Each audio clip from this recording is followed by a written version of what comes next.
Hey guys, welcome back to the channel. Welcome back to another video. Really excited to have everyone here. So anyways, in the morning I like to go out for a walk. I will honestly say that I am very blessed in life. I wanted to talk to you guys about healthcare. I've spoken to my family before about it, and they always used to tell me stories all the time, and I would never believe them. It's not actually, I'll take that back. It's not about believing them. It's more so of, if you've never experienced it, it almost sounds like it's far-fetched. You would never really think that it's such a thing. This trip to the Dominican Republic was the first time that I actually experienced the healthcare system.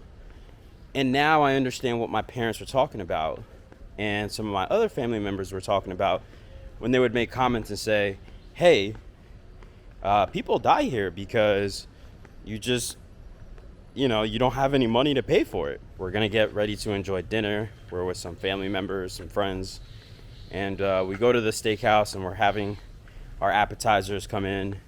And as our appetizers are coming in, we get a phone call. And the phone call was from the kids club. At least where we're at, they have like a little kids club. So in the kids club, it's a spot where obviously, kids can go hang out, parents can have some time for themselves. And it's actually really cool. They have all kinds of stuff in there. They have for small kids, they have salons and a movie room and like a basketball court, all kinds of stuff. And crazy part about it too is they even have a trampoline park, which is really, really cool. And so we get a call from the kids club saying, hey, your daughter had a small little accident and her foot, specifically her ankle, is swollen. So I go to the kids club to pick up my daughter. And I feel so bad for her. She was bawling her eyes out. It's the first time she got hurt, I think. And she's telling me that her leg hurts really, really bad. And so I look at her leg, it's a little bit swollen.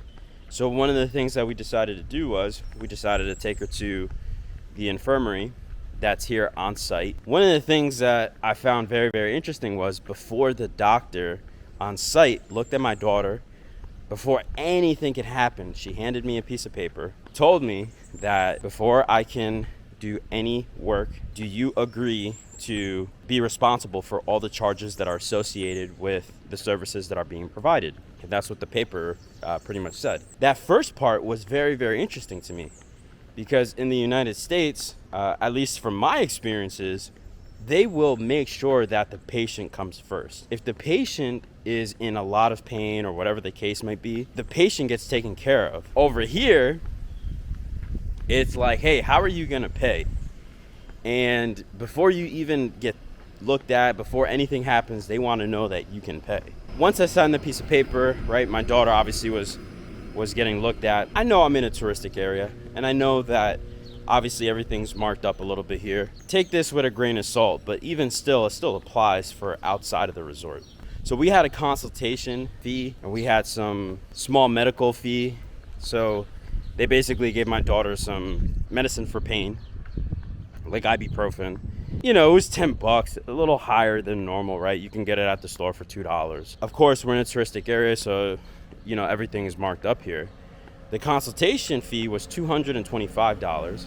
Just to have them talk to you, just to have them look at you, it was $225. Even after all that, we still had to take my daughter to the hospital. She had to go get x-rays to make sure that nothing was fractured, nothing was broken, because we wanted to make sure that, she would be okay and that anything that she needed, should it have been fractured or broken, that we take care of that immediately. By the way, the taxi just to get to the hospital was $100.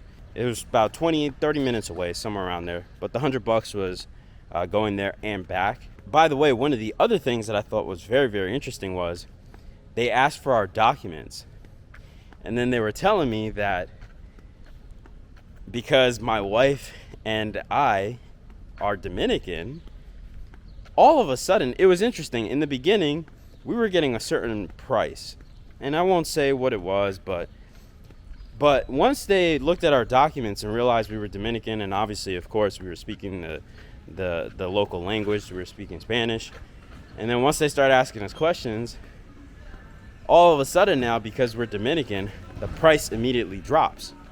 which I find to be very, very interesting. It's like, hey, you're one of our people, so we're going to treat you a little bit differently than others outside, which I just find that to be very funny. I don't think that that is right. It is what it is in the country that you're in. My wife gets to the hospital. Same thing in the hospital.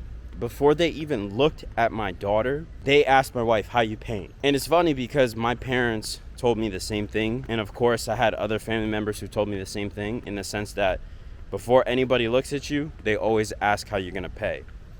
And if you don't have any money, they actually turn you away, which is kind of very sad. That's another reason why people go untreated in this country, right? They don't have the money to pay for it, so they just don't get the services. And oftentimes, it could be detrimental to their health. So of course, my wife obviously says, hey, we have the ability to pay either cash or card, depends on what you guys have available. You know, it's not a big issue for us. So it turns out that they do x-rays on my little girl, and she has a small little fracture.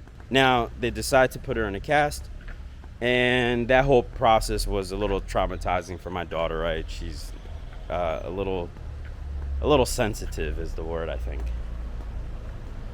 All the services, x-rays, consultation fees, any type of medication, all of that cost us, and I'll put it up on the screen here so you guys can see everything. But in total, we spend 32,919 pesos, Dominican pesos, that is. So I'll also on the screen put up the conversion rate for you and what that is for the dollars for today. Let's just say $600 to call it round. So a small little accident like that is $600. I did a video recently where, and I'll go ahead and put it up on the screen here, but I did a video recently where I've been talking to the drivers, I've been talking to the folks who, you know, just have everyday regular jobs here. They make anywhere between $300 to $400 US per month.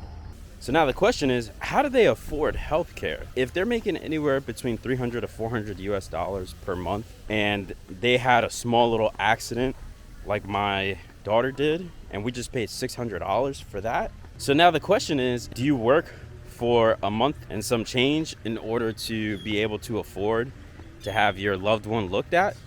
Or do you say you just can't afford it and try to do your best in order to do self-care, I guess might be the right word. You know, it's just a shame that when I hear these stories, and I heard from people in my family say that, you know what, people just don't go to the doctors here because they just can't afford it. It's the sad truth, and it's the sad reality. I literally just experienced that with my daughter. So anyways, guys, I wanted to share that little quick story with you. I wanted to just share my perspective of what I'm seeing while I'm here in the Dominican Republic. I'm curious on your thoughts. What do you guys think? Has anybody ever experienced having to get healthcare outside of the United States? What was that experience like? Did you guys know it even costs this much? Did you even know that they turn you away and don't even help you? From what I've seen, they don't even help you if you have no way to prove that you can actually pay for the services that are being rendered. So go ahead and leave me a comment. Let me know what your thoughts are. Let me know what you've experienced as far as healthcare outside of the United States, or just anywhere in general. I'm kind of curious because I think that it's a little bit of a shame that most people can't afford to go to the doctors here, is what it looks like. Again, keep in mind, there are people who can, but from the most part of what I've seen, it takes a large chunk of people's resources here just to go see the doctors. So that'll do it for me, folks. If you enjoyed the content and if this video provided value, also as well giving you insight into how other people in the world are experiencing life, go ahead and give me a like for the video. Don't forget to subscribe to the channel and turn on the notifications. You want to be obviously notified whenever we upload videos to the channel. And go ahead and share the video with a family member or friend. That way they can see what it's like to live outside of the United States and get some perspective on money. And again, don't forget to leave me a comment and share your experiences to some of the questions that I had earlier. But I look forward to seeing everybody in the next video. We're excited to announce that we're doing financial mentoring and financial coaching. In the description, you'll find links for the financial coaching and financial mentoring session. But once you click those links, it'll take you directly to our calendar. Now, this calendar has the most up-to-date information where you can book a session with us, and you can put in your information such as your name, email, and a brief summary as to what we need to know before we get started. It will automatically send you a calendar invite with your preferred method of contact, and we can sit down together and get you on a path for financial success. So I hope to see you for your next financial coaching and mentoring session.